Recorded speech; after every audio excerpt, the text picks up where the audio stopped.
आपको सबको मेरा प्यार भरा नमस्कार, मेरी प्यार भरी सत श्री अकाल। हमारे गांव में बहुत सारी समस्याएं हैं। जैसे गांव में राशन नहीं मिलता, सरकारी स्कूलों में टीचर नहीं आते, गांव में जो डिस्पेंसरी है उसमें दवाइयाँ नहीं मिलती, डॉक्टर नहीं आते, नर्सें नहीं आती, गांव में राशन चोरी हो जाता है, सड़कें बनती हैं तो 2 दिन में टूट जाती हैं। बहुत सारी समस्याएं हैं। इन सब समस्याओं का समाधान क्या है, काफ़ी सोचा करता था मैं। मान लो आपके गांव की एक राशन की दुकान है, वो राशन वाला आपको राशन नहीं दे रहा, चोरी कर लेता आपका सारा राशन। क्या करते हो आप जाते हो फूड एंड सप्लाई ऑफिस, वहाँ जाके ऑफिसर को शिकायत करते हो, और ऑफिसर क्या करता है, उसे आपकी राशन के दुकान से क्या लेना देना।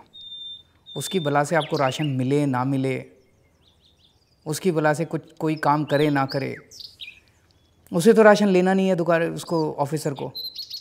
तो ऑफिसर क्या करता है, उस राशन वाले से रिश्वत ले लेता है और आपकी शिकायत को फाड़ के फेंक देता है। तो आपकी शिकायत एक तरह से उसके लिए पैसा कमाने का साधन बन जाती है। और हर डिपार्टमेंट में यही होता है। कहीं चले जाओ, टीचर नहीं पढ़ा रहा, टीचर की शिकायत करो, वहाँ कुछ नहीं होता। अस्पतालों में दवाइयाँ नहीं मिलती, उसकी शिकायत करो, वहाँ कुछ नहीं होता। क्या करें? मान लो एक ऐसा सिस्टम आ जाता है अपने देश में कि राशन वाला राशन नहीं दे रहा, राशन चोरी कर रहा है। वहाँ के लोग इकट्ठे हों और लोग इकट्ठे होके, गांव के लोग इकट्ठे होके फैसला करें कि हम राशन की दुकान को कैंसिल करते हैं, और राशन की दुकान कैंसिल हो जाए। अगर ऐसा हो जाए तो आपको लगता है समाधान हो सकता है? मेरे को तो लगता है हो सकता है। पावर जो है वो सारी अफसर से हटा के जनता को दे दी जाए। अगर डॉक्टर काम ना करे तो गांव के सारे लोग इकट्ठे होके फैसला लें कि हम डॉक्टर को सस्पेंड करते हैं, और डॉक्टर सस्पेंड हो जाए। गांव के लोग इकट्ठे होके फैसला करें कि हम डॉक्टर की तनख्वाह काटते हैं, और डॉक्टर की तनख्वाह कट जाए। तो समाधान हो सकता है। मुझे तो लगता हो सकता है। ये सुनने में तो बड़ा अच्छा लगता है, लेकिन फिर कई लोग मेरे को कहते हैं यार ये हो सकता है क्या, या बकवास कर रहे हो। मैं आज आपको एक कहानी सुनाना चाहता हूँ। महाराष्ट्र के पुणे ज़िले के एक गांव की कहानी। उस गांव का नाम है हिवरे बाज़ार। उस गांव के अंदर ऐसा ही हुआ था। उस गांव की बहुत बुरी हालत थी। गांव में बहुत सारे लोग गरीब थे। उस गांव के अंदर नशा करते थे। बहुत बुरा हाल था उस गांव का। फिर एक सरपंच आया, प्रधान। उस प्रधान ने एक ही निर्णय लिया कि अब मैं जो भी काम करूंगा, मैं फैसला खुद नहीं करूंगा। अब मैं सारे काम जनता से पूछ के करूंगा। हर काम के लिए उसने सारे गांव की मीटिंग बुलानी चालू कर दी। जो जनता फैसला लेती थी वो वही करता था। और आपको जान के ताज्जुब होगा कि कुछ सालों के अंदर गांव पूरा पलट गया। लोगों की इनकम बढ़ गई। गांव के अंदर नशा करना छोड़ दिया लोगों ने। बहुत सारे काम हुए। इस फिल्म को देखिए। उस हिवरे बाज़ार की कहानी है इस फिल्म के अंदर। फिल्म के बाद बात करेंगे।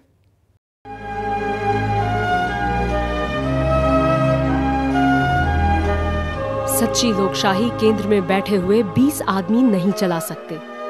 वो तो नीचे से हर एक गांव के लोगों द्वारा चलाई जानी चाहिए। सत्ता के केंद्र बिंदु इस समय दिल्ली, कलकत्ता या बंबई जैसे बड़े नगरों में है। मैं उसे भारत के 7 लाख गांवों में बांटना चाहूंगा। दिल्ली से करीब 1300 किलोमीटर दूर महाराष्ट्र के अहमदनगर जिले में बसा एक गांव हिवरे बाज़ार आज बापू के इस सपने को साकार कर रहा है। यहाँ के लोगों के विश्वास के आगे आज दिल्ली और मुंबई में बैठी सरकारें बेमानी हो गई हैं।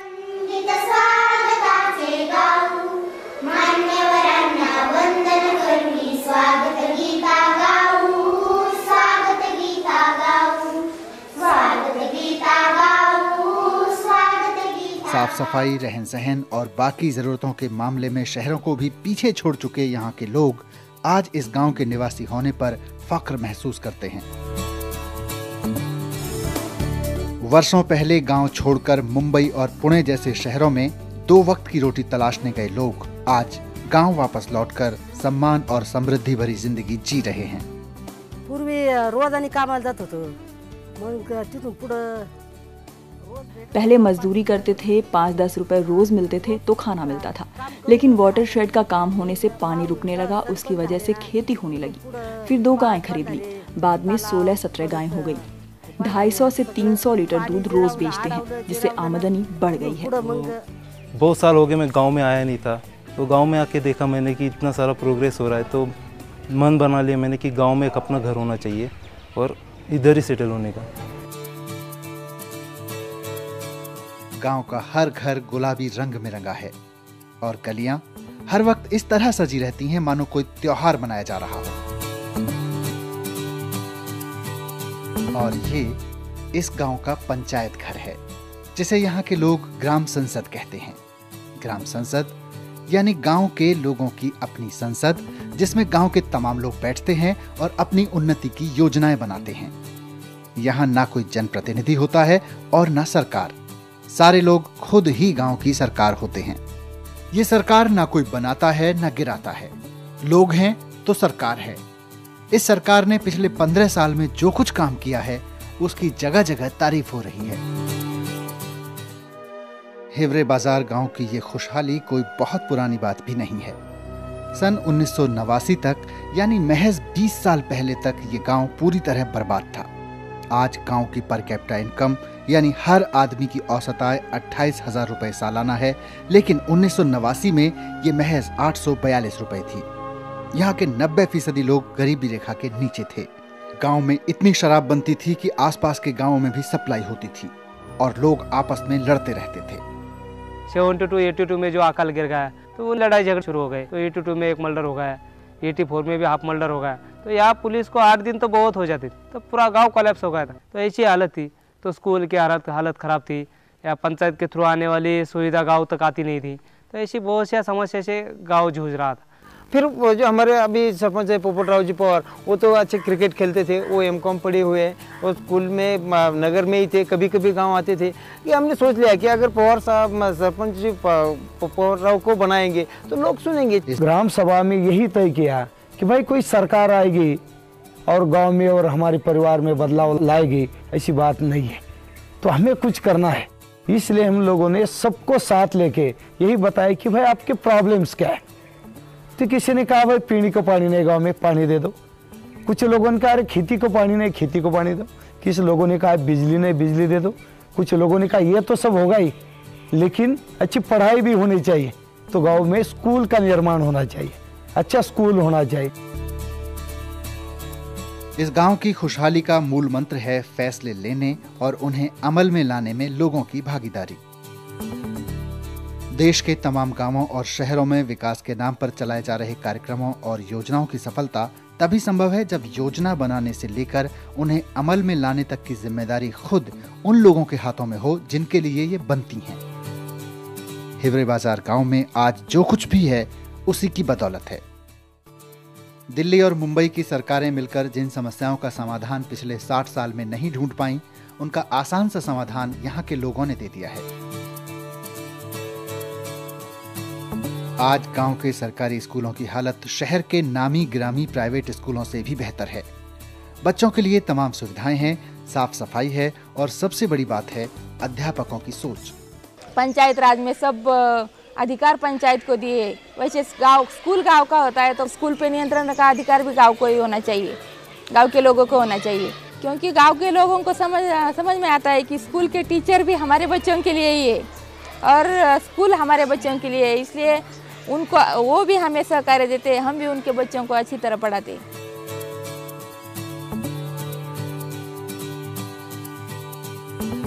गांव में राशन की चोरी नहीं होती। राशन का अनाज आता है तो गांव के लोगों की मौजूदगी में उतारा जाता है और राशन दुकानदार को हर ग्राम सभा में तमाम लोगों के सामने अपना हिसाब किताब रखना होता है। गांव में स्वास्थ्य कर्मचारी खुद को गांव वालों के प्रति जिम्मेदार मानने लगे हैं। हमको ना ग्राम सभा में लोगों को जवाब देना बहुत अच्छा लगता है, क्योंकि काम तो उनके साथ करने पड़ता है ना, तो उनके साथ जवाब देने से उनको भी समझता है वो कौन सा काम कैसा करना चाहिए कैसा नहीं, उनकी भी मदद मिलती है। हिवरे बाजार की ग्राम सभा ने एक और बड़े सवाल का जवाब दिया है, वो है लोगों का रवैया। आमतौर पर सवाल उठता है कि अगर फैसले लेने का काम सभी लोगों की बैठक में होगा तो फैसले हो ही नहीं पाएंगे, या फिर प्रभावशाली लोग अपने पक्ष में फैसले करा लेंगे। लेकिन यहाँ ग्राम सभा में कई ऐसे फैसले लिए गए जो प्रभावशाली लोगों की गतिविधियों के खिलाफ थे, लेकिन थोड़े विरोध के बाद इनका पालन हुआ, क्योंकि फैसले ग्राम सभा ने लिए थे। इतना ही नहीं, गांव के एकमात्र मुस्लिम परिवार के लिए मस्जिद बनाने का फैसला खुद ग्राम सभा ने लिया और इसमें सभी वर्ग के लोगों ने योगदान दिया। हमारे एक परिवार के लिए गांव वालों ने लोक वर्गनी करके मस्जिद का निर्माण करके दिया यार। जल, जंगल और जमीन की समस्या का स्थायी और व्यवहारिक समाधान भी हिवरे बाजार की ग्राम सभा से निकलता है। 1982 में जब वन विभाग ने पौधे लगाए तो गांव वाले ही उन्हें काट कर ले गए, लेकिन जब खुद ग्राम सभा में फैसला लेकर आसपास के जंगलों को हरा भरा बनाने की मुहिम शुरू हुई तो गांव वालों ने श्रमदान करके बारिश के पानी को रोकने का इंतजाम किया और पेड़ पौधे लगाए।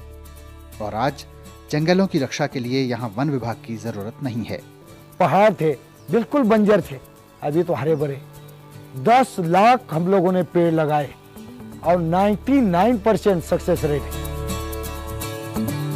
गांव में सबसे बड़ी समस्या थी जमीन के नीचे का कम होता पानी, और नतीजा था सूखती हुई फसलें और किसानों की बदहाली। वाटरशेड बनाने और बढ़ती हरियाली ने इस समस्या को कम किया और जमीन के नीचे का पानी 50 फीट से उठकर 5-10 फीट तक आ गया। यहाँ का हर फैसला ग्राम सभा में लिया जाता है। ग्राम पंचायत के लोग और कर्मचारी सिर्फ उन फैसलों पर अमल करते हैं। इसी बात ने आज हिवरे बाजार को एक ऐसा चमत्कार बना दिया है जिसे देखने देश विदेश से हर रोज सैकड़ों लोग आ रहे हैं। गांव को कई पुरस्कार भी मिल चुके हैं। हिवरे बाजार आज एक जीता जागता सबूत है कि देश की तमाम समस्याओं का समाधान और लोगों की खुशहाली का राजमार्ग अगर कहीं से निकलेगा तो यहीं से कि देश का हर गांव, हर एक कॉलोनी अपने आप में प्रजातंत्र हो, वो दिल्ली और राज्यों की सरकारों के अधीन न हो। हर गांव, हर कॉलोनी के लोग अपने लिए स्वयं ही योजनाएं बनाएं और फैसले लेने के लिए स्वतंत्र हों, यानी सब स्वराज में जिएं।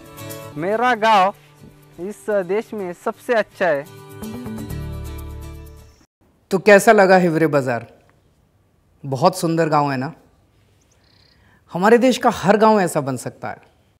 हर गांव के लोग हिवरे बाजार की तरह खुशहाल हो सकते हैं।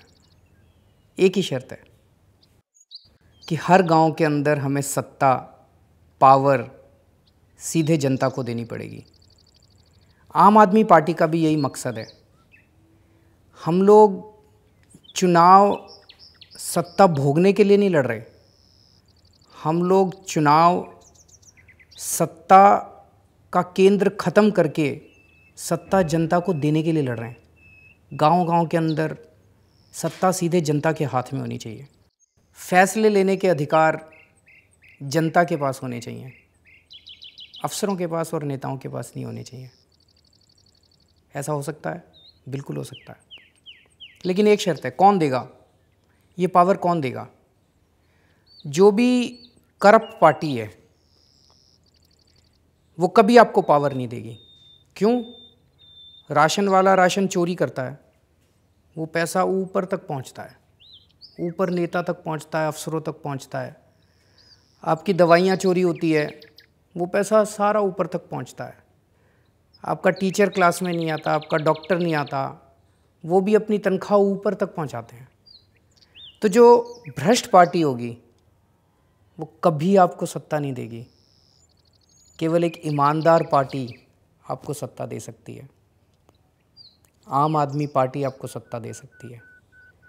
कभी भी भ्रष्ट पार्टी तो चाहेगी ऐसे ही चलना चाहिए, पैसा आता रहेगा, ऊपर तक पैसा आता रहेगा, सारे गांव वाले दुखी रहेंगे। तो केवल ईमानदार पार्टी दे सकती है। तो अपने को नए पंजाब की तैयारी करनी है। नया पंजाब हम लोगों को सबको मिलके बनाना है और सब लोगों को मिलके इस बार अपने को पंजाब के अंदर ईमानदार राजनीति लेके आनी है।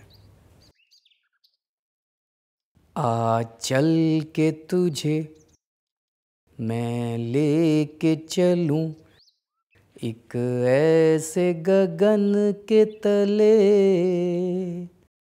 जहाँ चोर भी न हो, जहाँ भ्रष्ट भी न हो, बस आपका राज चले, एक ऐसे गगन के तले।